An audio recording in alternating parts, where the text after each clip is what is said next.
Sesuai judul videonya agak provokatif, jadinya ini sharing aja pengalaman di sebenarnya beberapa bengkel resmi, tapi jangan berat hati, di sini nggak bisa disebutin persisnya di mana. Tapi gue tuh udah masuk ke bengkel resmi Nissan Datsun ini untuk ada di 3 tempat, beda provinsi juga, jadinya masing-masing ada plus minusnya lah. Jadi ceritanya waktu itu servis mobil Livina X Gear. Kenapa sih milih bengkel resmi? Karena pertama dia praktis, ada petunjuk servisnya, misalnya 5.000, 10.000 apa aja yang diperiksa dan diganti, jadi kita nggak perlu repot, jadi tinggal masukin, keluar beres. Karena yang pakai bukan cuma satu orang doang, tapi beberapa, dan diantaranya orang tua. Nah waktu itu kita ada servis rutin yang ke berapa puluh ribu di suatu bengkel itu, dan kita masukin nih. Buat informasi, ini mobil Nissan kedua. Yang pertama itu Grand Livina 1.8, yang ini X Gear 1.5. Nah kita masukin bengkel resmi seperti biasa, malamnya gue pakai. Terus pas parkir, di bawahnya itu ada oli kok netes gitu, ada oli netes. Mungkin ada sisaan oli tumpah dari penggantian oli di bengkel resminya. Nah, terus pas pulang ke rumah ada lagi mesin netes, kan harusnya kan udah habis atau gimana, jadi ini masih netes. Besokannya kebetulan sebelah rumah ada bengkel umum, diperiksalah sama dia. Ternyata itu baut penutup untuk buangan oli bekasnya, itu yang di bawah itu, di paling bawah itu nggak nutup rapat, bahkan sedikit berapa putaran lagi itu udah copot. Nah ini bahaya banget kan, jadi oli waktu itu katanya tinggal sisa berapa gitu, udah kurang dari setengah. Nah jadi waktu itu sama bengkel umumnya ditambahin oli, lalu kita komplain ke Nissan. Nah untungnya pihak Nissan itu menanggapinya dengan sangat baik, dan kita terima kasih banget. Dan sama pihak Nissan itu olinya semua dikuras dan diganti dengan oli yang seharusnya mereka masukkan, itu diulang lagi jadi oli merek Nissan kalau nggak salah waktu itu. Dimasukkan kembali oli Nissan, dan semuanya itu free of charge alias gratis, dan nggak pakai embel-embel mempersoalkan konsumen.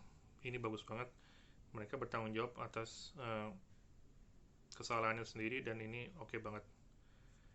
Terus pengalaman kedua, nah ini sebenarnya agak nyesek, ini di Nissan yang berbeda.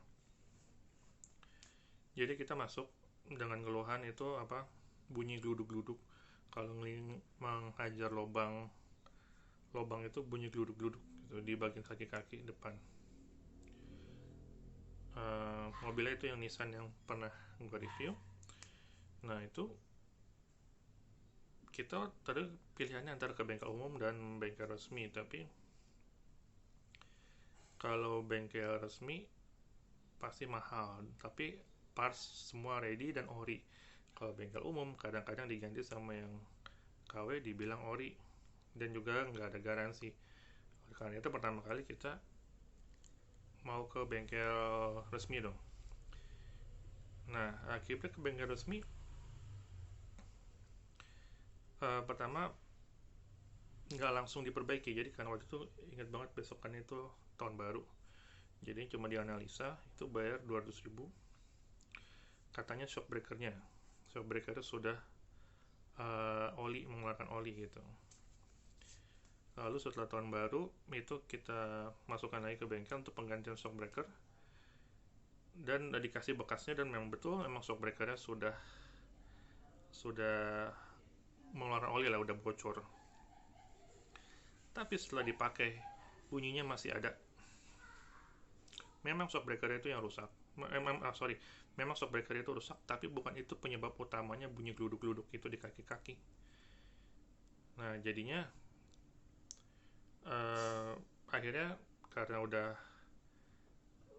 agak kecewa ya, jadinya karena shockbreaker harganya nggak murah dan juga inden sekitar hampir 3 minggu. 2 minggu itu inden nggak ready, dan jadinya kita coba tes dengan mekanik lain, ternyata ditemukan itu tie rodnya yang udah oblak. Tie rod harganya itu jauh di bawah shockbreaker, jadi seharusnya bisa analisa pertama yaitu tie rodnya dulu harus diganti. Oh, ini ternyata shockbreakernya juga rusak pak, mau diganti nggak? Bukan sebaliknya, harusnya tie rod dulu baru shockbreaker, bukan shockbreaker baru dia menemukan analisa tie rod. Nah akhirnya udah di print out kerusakannya di bagian ini, spare partnya ini, dan akhirnya karena ya udah biaya banyak lah udah keluar karena shockbreaker itu, jadi kita putusin pakai bengkel umum aja, ganti 150.000 ongkosnya beres. Dan jadi kesimpulannya ini, bengkel resmi itu belum tentu lebih baik daripada bengkel biasa, karena mereka yang servis kadang-kadang orangnya beda-beda, dan kemampuan mekanik A dengan mekanik B, C itu beda-beda dalam menganalisa. Seharusnya tie rod ini bisa diganti lebih dulu, dan biasanya ditawarkan tuh pas shockbreakernya bocor sekalian diganti. Itu yang terjadi di bengkel yang pertama tadi yang gue bilang, servisnya jauh lebih bagus. Ya semoga dengan ini Nissan bisa meningkatkan kualitas dari bengkel resminya, dan juga sekali lagi mekanik bengkel biasa belum tentu kalah daripada bengkel resmi. Mereka hanya terbatas karena peralatan dan juga tempat. Bengkel resmi kita bisa duduk di ruang ber-AC, ada snack, ada kopi, dilayani dengan masing-masing teller kayak di bank, mobil ada di belakang dengan alat yang canggih-canggih, tapi hasilnya belum tentu lebih baik. Bengkel resmi juga men-charge apapun itu ya, jadi misalnya kayak analisa udah 200.000 segala macam, bengkel biasa enggak.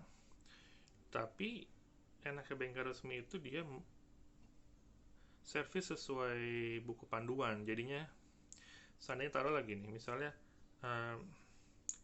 selang radiator udah harus diganti setiap 5.000, tapi sebenarnya masih bagus, tapi dia tetap akan ganti 5.000, sehingga kita di jalan nggak akan menemukan kita selang radiatornya pecah atau apa, karena udah diganti memang sesuai umur dari selang radiator itu. Jadinya ya itu sedikit sharing ya. Terima kasih buat bengkel Datsun yang udah menangani dengan baik, terutama di bengkel yang pertama tadi, dan semoga bisa meningkatkan kualitas di bengkel-bengkel yang lain. Oke, thank you.